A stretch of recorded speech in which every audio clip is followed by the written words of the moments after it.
This is the advantage that every large corporate has over a startup, right? Google built this internal huge sales force. Microsoft built their internal huge sales force. They're using it every day while a regular startup is trying to go to market and doesn't have those connections. This is the main barrier of entry for startups, sales and growth. So I said, okay, these guys built it for themselves. Let's go build it once, but allow everyone to use that internal sales force.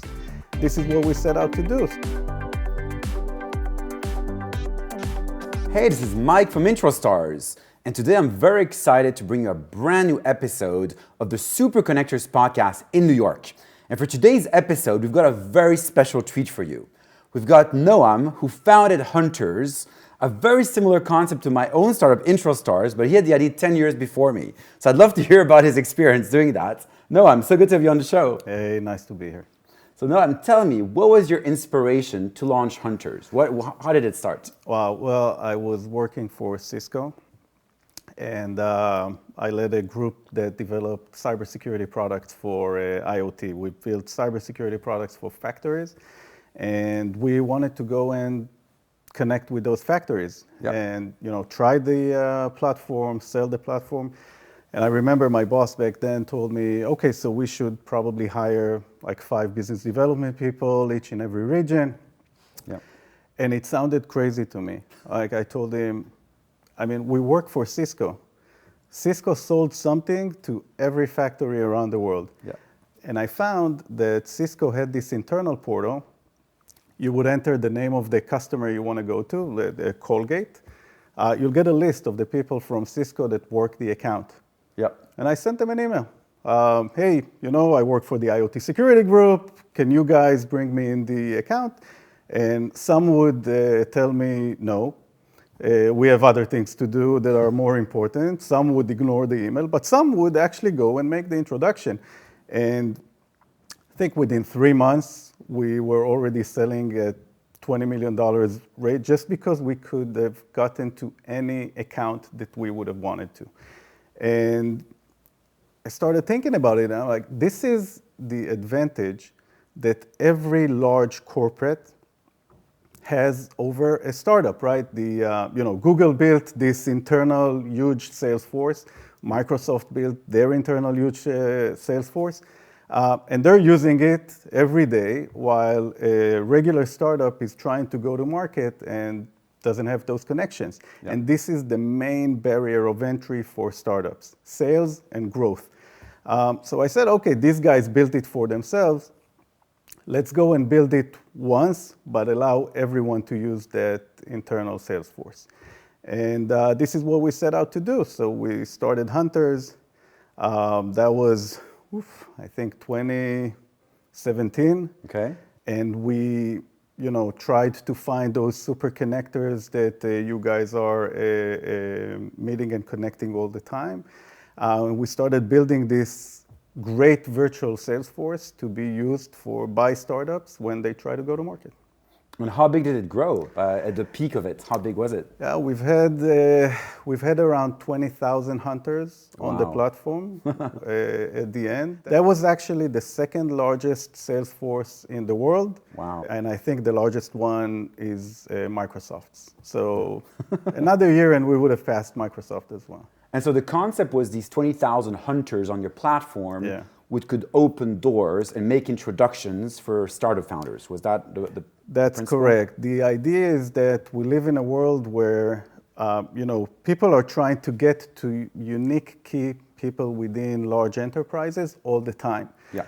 But to get to them is really hard. You know that you send a message on LinkedIn and most likely you won't get an answer. You can try cold emails and cold phone calls. That does not work really well. But those people that you're trying to get to, they all have a circle of trusted people, already people that they know and they trust. Yeah. It might be people that sold to them previously, might be people that worked with them for 10, 15 years and they trust them. Yeah. If you could connect to those people within their circle of trust, you can get to that person. And this is how we try to map the entire industry. And back then, did you actually use the term super connector to define those 20,000 hunters? Did you actually think about that terminology? We did not, and purposely so. We saw it a bit differently. In our mind, every person can be a connector. Doesn't have to be a super connector. If I'm a startup and I'm trying to sell to Bank of America, my path to the key person in Bank of America might be someone that worked with him for 20 years. He was a director in the IT department. He's not a super connector, but he has that specific connection that I need. So we actually divided the hunters into two buckets. One, folks that sales and biz dev is what they do. And those were the super connectors for us. But on the other bucket, we would call it the X industry. So people that worked 20 years for Verizon or Bank of America and so on, they have huge, great connections within that organization. They're no longer with that organization to avoid conflict of interest, but they have those relationships. And this was the other bucket. And just by numbers, the X industry bucket was a larger bucket because there's a finite number of sales biz dev folks out there. But the X industry is the entire industry. Yeah, so really specialized connectors. So not super connectors, specialized connectors who have those relationships. And do you see yourself as a super connector? And when you launched that concept, you also saw the potential of connecting people for large value deals and potentially getting paid rewards as well. Do you see yourself as part of that? You're just the enabler for it? I do, but I'm not one of those people that it comes very naturally to them. So I know great super connectors that are much better at that than I am. I actively try to be one, but for some people it just comes naturally. I think because of many different aspects of their lives. What I found was the best character of a super connector is a genuine interest in other people. Some people have it, some people don't. So you can work actively to become better at that, but the people that it comes naturally to, they're just much, much better. It's a different level than others. Absolutely. The more you listen, the more you truly want to understand how people tick, what makes them tick, the more you can find a great connection to make with them. Absolutely. So let's talk about monetization. Back at the peak of Hunterz, how was the monetization working, and how did it work during the So we found it was pretty interesting. The money piece of it wasn't the main attraction for most of the hunters.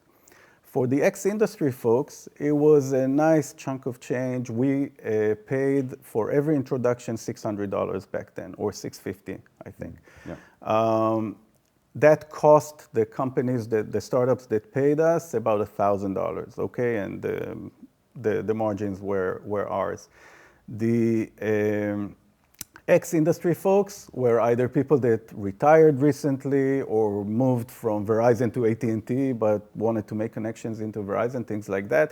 They just saw it as a nice additional income at the end of the month. The sales biz dev guys, the super connectors, they saw it as just the beginning of a longer relationship. Hey, I'll make the introduction, but I can take you through the entire deal process, and maybe we can take a percentage out of that if you'd like. Some saw it as a sort of a trial before they get a job. So, you're a director of sales in fintech. Can you connect me to 2 banks before we hire you? Things of that sort. So it's nice to have some type of a cash reward. Piece of or reward in a very long sales cycle. But they usually looked at the longer process of it and the bigger reward at the end of it. So it's interesting that you set up that model where they get paid per introduction and not automatically as a percentage of the deal.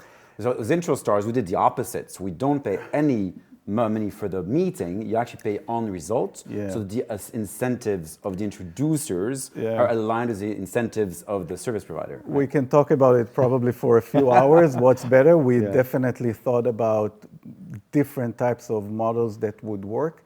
Eventually, we decided that to begin with, we should start the way we did because the super connectors that make the connections, in many cases, that's their peak of this relationship, the connection. They have the connection, they make the connection. Then the startup comes in, they know best how to sell their product, how to push it within an organization.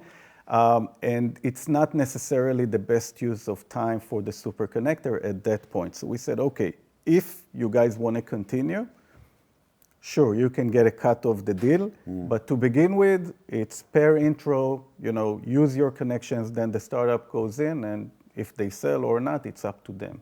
Okay, so let's talk about the next chapter. Obviously you've closed down Hunterz, you're working on your new startup. Tell us, what are you using today as a tool to track introductions and referrals? Are you using any other tool? What are you using today? The world has changed. The new company that I founded is called PLCs.ai. In short, we generate AI code for industrial automation, so code that runs in factories and runs the automation. We generate the code for those industrial computers. And we need to get to those factories, just like I had to get to when I was with Cisco. And it's a different world than what it was back when we started Hunterz. First of all, there's a much easier way to automate and use AI to get to the audience that you need to get to, as long as you know where these people really live, quote unquote. Factories, industrial automation is a very different, separate industry. Most of the people that we go after are not on LinkedIn, but you can find some on Reddit, you can find some on other platforms, industry conferences, things like that. So I guess you still need an introducer to introduce you to those people, absolutely. right? The high-value people. Absolutely. When I talk to my co-founder, every time that we get to a point where we say, okay, should we send an email? Should we just send a message on LinkedIn? Like, stop. We're going down the wrong path. Yeah. If we can't get there through someone that they know, then it's most likely going to fail. So we're always looking for that warm introduction into accounts that we need. Yeah. And so, do you have like a referral program you're putting out there? You're actually looking for introducers, or you can use tools, other tools out there? Yeah, we're gonna have one. It's very early for the company, so go-to-market is planned to be in the second half of this year. In the meantime, we're just working with design partners, so we get to them through mutual connections. But yeah, we'll probably have a referral program and a few other ways. Perfect. Well, we're putting together an army of super connectors, so always happy to help. Yeah. I love to introduce people. I'm surrounded by super connectors, and all of them would love to help you. It's great introductions. So that's great. That's really how it works, right? Yeah. So tell me, what is your big project for this year? Like obviously launching your go-to-market strategy, your referral program. Anything else on the horizon for you this year, and where can people follow you? So follow me. I'm on LinkedIn, and just follow Noam Weisman at PLCs AI. You can follow the company as well. This is all on LinkedIn and where I usually manage my relationships. The biggest project for this year is PLCs AI. That's what I'm focusing on, and this is my top of mind. And are you still going to lots of networking events, industry events, super connectors events? I used to. It really depends. People go to networking events when they look for work, when they look for funding. When there's a reason why they're out there, and it's usually in peaks. Yeah. You have a job, you go to your job, then you want to leave, you go to networking events and so on. So we just finished raising our seed round, and luckily for us, we can reduce the amount of networking events that we have to go to, and we can focus on building the company now. Cool. Well, congrats on raising your seed round. That's amazing. And also, thank you so much for creating this whole intro economy with Hunterz initially, and now I'm obviously following in your footsteps to bring it to the next level, hopefully with IntroStars. Yeah. So thank you so much for our conversation, Noam. It's my really pleasure. Thank you for having me. And I definitely want to pick your brains, get more pearls of wisdom from you, from all your experiences back in the day. Sure. Sounds good. Awesome. Thank you so much, Noam. All right. Thank you. Great to have you. Cheers.